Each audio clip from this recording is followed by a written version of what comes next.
Shabbat Shalom, everybody. This is Rav Shmuel, Rabbi Stephen, yes, with you. And Shabbat Shalom to all of you. And first of all, congratulations to Judy Grabiner on her bat mitzvah. Very nice. Great to have your whole family involved. It was wonderful. I'm very proud of you, and I'm sure you're proud of them and proud of yourself, as you should be. Takes a lot to get up and do a bar mitzvah. And let me, while we're saying that, a little shout out to Hunter Goldfarb too. Hunter, great work. I mean, you did it, you came through it, and good for you. Good work. So let's talk about this week's Torah portion, Lech Lecha.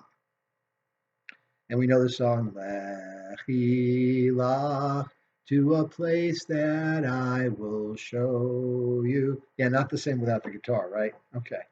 But God, Hashem, approaches Abraham when Abraham was a young man of 75 years old and says, Avram, okay? Avram, I am Hashem, and I would like you to pack up with your family, with Sarai, your wife, and go to a place that I'm going to show you. And Avram is like, okay, just like that. Okay. So the Torah does this. The Bible does this. We only see what needs to be seen. We only read about important things. What happened to Avram from the time of the last portion at the end of Noah, when his father Terach takes him and his brother and his friend Nahor, and who was Lot's father, and we'll get to that in a minute, and moves him to Ur Kasdim, right? And now here's Avram, 75 years old. There he was a young man. I mean, we got the midrash. You all know the story where, his father made idols and stone or wood, whatever they were. And one day he just had it in his head and he smashed all the idols except for one. His father came home and said, "What happened?" He said, "Well, you see that big idol over there?" And I've heard different versions of the story. It was one big idol. It was they were all smashed. They all had this. He said they all had this big fight. They were all vying for who was in charge. And his father's like, "What are you talking about? They're idols. They're wood. They're stone. How could they do that?" And Avram's like, if they're wood or they're stone, why do people want them? What do you think they're going to do? Now, I've also heard the story that it wasn't just an idea. A woman came in and she bought an idol, and going out, she tripped. And Avram's thinking, if that idol was supposed to protect her, why'd she trip? And that's when he had the idea to, smash the idols, blame it on this one idol or blame it on each other. But the point is that Avram saw what was going on at the time. He saw the paganry. He saw that people were worshiping natural phenomena. And Avram's like, there's got to be this being with a capital B that controls all of this. So he recognized God first, and God came to him. That's part of how we, or at least me, that's how I understand the portion. Maybe some others disagree with me, but that's kind of how I see it. Because the big question is, why would God approach Avram? What made Avram so special? And it was because he had this realization that there was only one God. So God approached him. And some of the commentary in the Eitz Chaim Chumash, which I'm reading this year, talks about how God created Adam and Eve and made them caretakers of the Garden of Eden. And then they tasted from the tree of knowledge of good and evil, and they were cast out to make their own way. Some people see that as an allegory of a child becoming an adolescent, becoming an adult, and having to fend for themselves, and takes away some of the negative connotation. Then we have the story of Noah. Noah, who lived at a time of lawlessness. People were robbing and stealing from each other, actually stealing and then robbing because they saw they were able to get away with stealing. So they just started robbing each other, and the courts were just didn't bother with it.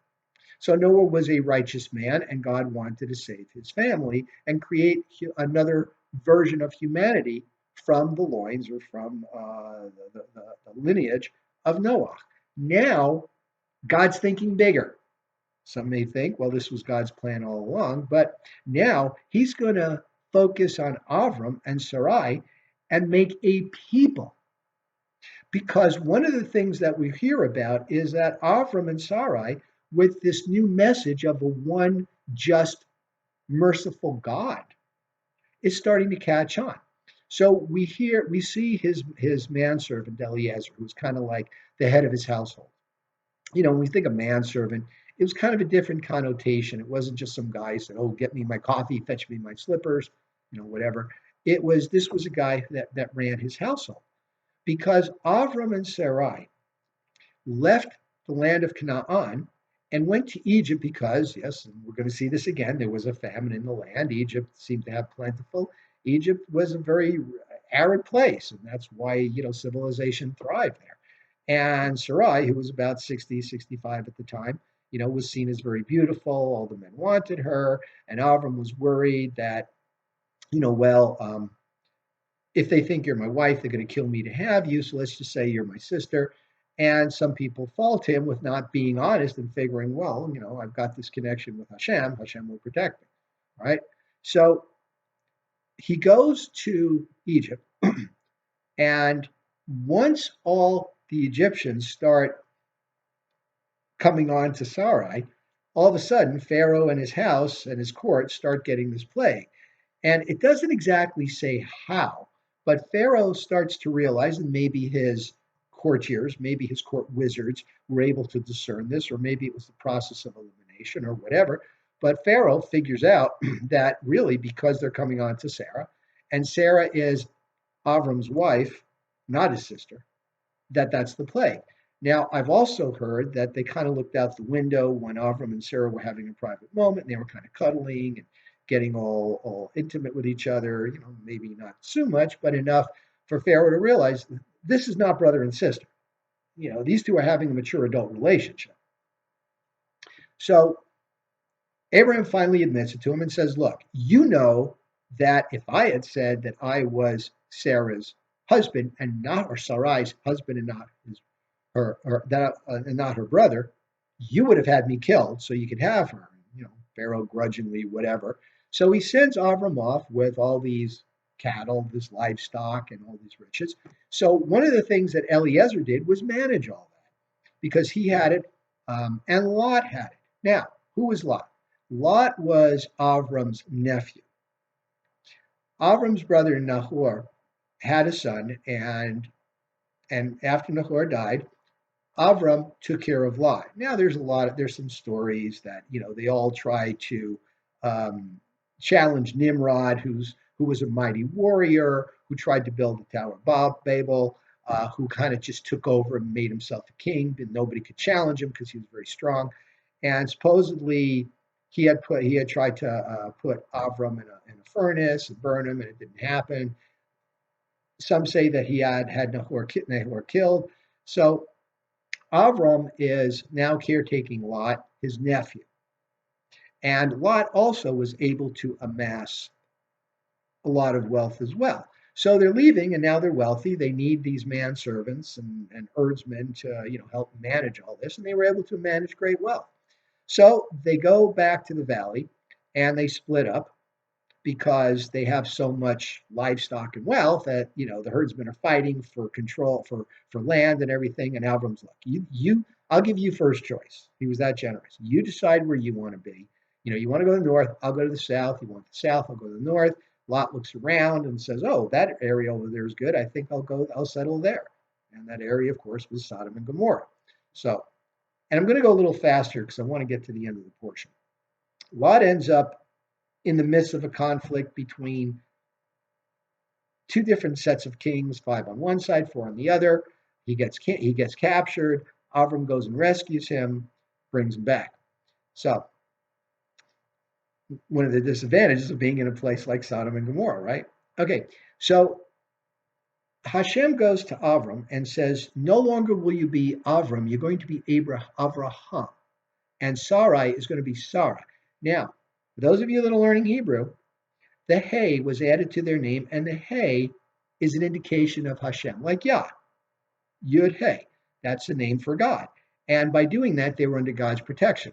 God then says to them, I want you to circumcise yourself and your wife, Sarah, and your son, Isaac, and your son, Ishmael.